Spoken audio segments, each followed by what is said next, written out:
사무엘 하는 무엇을 말하는가? 사무엘 하는 오랜 방랑 생활을 거치고 그 나이 30세 왕이 되어 헤브론에서 7년 6개월 동안 유다를 다스렸고 예루살렘에서 33년 동안 온 이스라엘과 유다를 다스리며 40년간 왕위에 있었던 다윗이 주인공이다.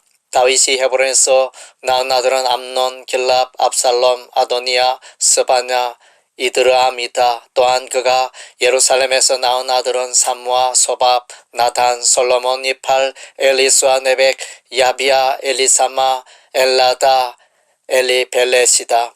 사무엘 하는 11장을 기준으로 하여 앞부분에서는 다윗의 형통을 말하며 뒷부분에서는 다윗의 비참을 말하고 있다. 다윗이 하나님의 주권을 인정하였을 때는 어디로 가든지 여호와께서 이기게 하셨으나 그가 교만하여 하나님의 주권을 무시하였을 때는 간음과 살인과 반역과 쇠락이 찾아왔다. 길보아 산에서 사울왕과 세 아들이 죽고 난 이후에 다윗은 거찰 성읍에 대하여 하나님께 기도하였다. 그 후에 다윗이 여호와께 물어 가로되 내가 유다 한 성으로 올라가리까? 여호와께서 가라사대 올라가라. 다윗이 가로되 어디로 가리까? 가라사대 헤브론으로 갈지니라. 다윗 자신이 왕이 된 것은 하나님의 주권임을 알았다. 다윗이 여호와께서 자기를 세우사 이스라엘 왕을 삼으신 것과 그 백성 이스라엘을 위하여 그 나라를 높이신 것을 알았다. 다윗은 전쟁을 할 때도 기도하며 하나님의 주권을 인정하였다. 다윗이 여호와께 물어 가로되 내가 블레셋 사람에게로 올라가리까? 여호와께서 저희를 내 손에 붙이시겠나이까? 여호와께서 다윗에게 말씀하시되 올라가라. 내가 단정코 블레셋 사람을 내 손에 붙이리라 하신지라. 이어서 블레셋 사람들이 다시 올라와서 러바임 골짜기에 가득하였을 때 다윗은 기도하여 전쟁의 지혜를 구하였다. 다윗이 여호와께 묻자온데 가라사대 올라가지 말고 저희 뒤로 돌아서 뽕나무 숲을 맞은편에서 저희를 엄습하되 뽕나무 꼭대기에서 걸음 걷는 소리가 들리거든 곧 동작하라. 그때 여호와가 내 앞서 나아가서 블레셋 군대를 치리라 하신지라.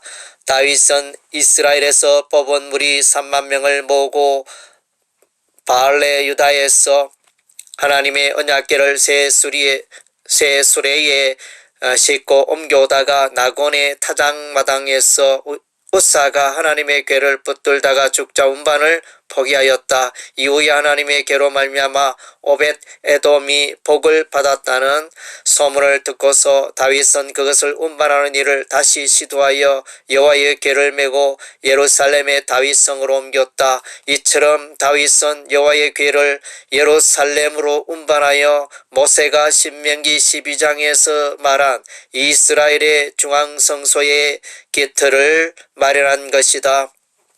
여호와께서 주위의 모든 원수를 무찌르사 다윗이 왕궁에 평안히 거할 때 여호와의 성전 건축을 나단 선지자에게 말하며 하나님의 주권을 인정하며 그의 이름을 높였다. 왕이 선지자 나단에게 이르되 볼지어다 나는 백향목 궁에 그하거늘 하나님의 궤는 휘장 가운데 있도다. 이후에 여호와께서는 다윗의 나라가 영원히 견고하게 될 것을 약속하셨다. 내 집과 내 나라가 내 앞에서 영원히 보존되고 내 위가 영원히 견고하리라 하셨다 하라. 그리고 여호와께서 하나님의 주권을 인정하는 다윗과 함께 하셔서 어디로 가든지 이기게 하셨다. 다윗은 블레셋과 아말렉과 모압과 암몬과 에돔과 아람을 정복하여 이스라엘의 영토를 확정하였다. 다윗은 온 이스라엘 군대를 보내어 암몬 자손을 멸하고 라빠를 에워싸고 공격하고 있을 때 예루살렘 왕궁을 거닐다가 목욕하는 아름다운 여인 우리아의 아내 바세바를 불러 동침하는 죄를 범했다. 그리고 그녀의 남편 우리아를 라빠성에 가장 치열한 전장으로 보내어 사망케 하였다. 아무도 모르게 그의 계획대로 모든 것이 진행되었지만 여호와께서는 그 모든 과정을 보고 계셨다. 부자가 자신의 양을 잡지 않고 가난한 자의 작은 암양 새끼 한 마리를 빼앗아 잡아 자신을 방문한 행인을 대접했다는 이야기를 나단 선지자가 다윗에게 하면서 당신이 바로 그 사람이라고 하였다. 이는 여호와의 10계명의 제7계명을 어기는 행위였다. 이 사건은 여호와의 율법을 무시하고 자신의 탐욕을 채우는 파렴치한 범죄였다. 하나님의 조건을 무시하는 순간적인 행위로 다윗은 죄에 대한 하나님의 징계를 받는다. 먼저는 밧세바와 동침하여 얻은 아기가 여호와의 지심으로 죽는다. 그 위에 다윗의 아들 암논과 압살롬의 누이 다말 사이에 불륜이 행해진다. 만 2년이 지나자 압살롬은 그의 종을 시켰어 에브라임 곁 바알하솔에서 자기 누이를 강간한 암논을 죽인다. 다윗의 아들 압살롬이 헤브론에서 왕이 되어 반역하자 다윗은 왕궁에서 한급히 도망간다. 바후림에서 사울의 친족 시므이가 다윗을 계속하여 저주하였다. 시므이가 저주하는 가운데 이와 같이 말하니라. 피를 흘린 자여 필요한 자여 가거라 가거라. 사울 족속의 모든 피를 여호와께서 내게로 돌리셨도다. 그 대신에 내가 왕이 되었으나 여호와께서 나라를 내 아들 압살롬의 손에 붙이셨도다. 보라, 너는 피를 흘린 자인 거로 화를 자체하였느니라. 압살롬이 왕궁의 옥상에서 장막을 치고 온 이스라엘 무리의 눈앞에서 백주의 아버지 후궁들과 동침하는 악을 행하였다. 나중에 다윗의 부하들과 전쟁하다가 압살롬의 머리가 상수리 나무에 걸려 있을 때 요압이 창으로 그의 심장을 찔러 죽였다.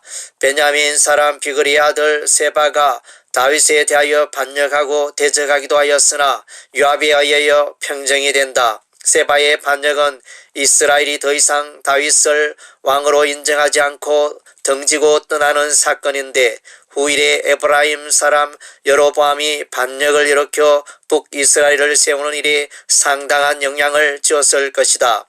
이처럼 하나님의 주권을 무시하고 밧세바를 간음한 죄악으로 말미암아 개인적으로 가정적으로 국가적으로 피폐하여 비참에 이르며 무질서하게 되었다. 사탄이 일어나 이스라엘을 대적하고 다윗을 충동하여 이스라엘의 인구조사를 하게 하였다. 하나님의 주권을 무시하고 자신을 높이던 다윗에게 여호와께서 전염병 재앙으로 치시니 이스라엘 백성의 사망자가 7만 명이었다. 사무엘하는 하나님의 주권을 인정하는 다윗의 형통함과 그것을 무시하였던 다윗의 비참함을 대조시키면서 다윗의 길을 따르는 남유다와 여로보암의 길을 따르는 북이스라엘의 출현을 예고하고 있다.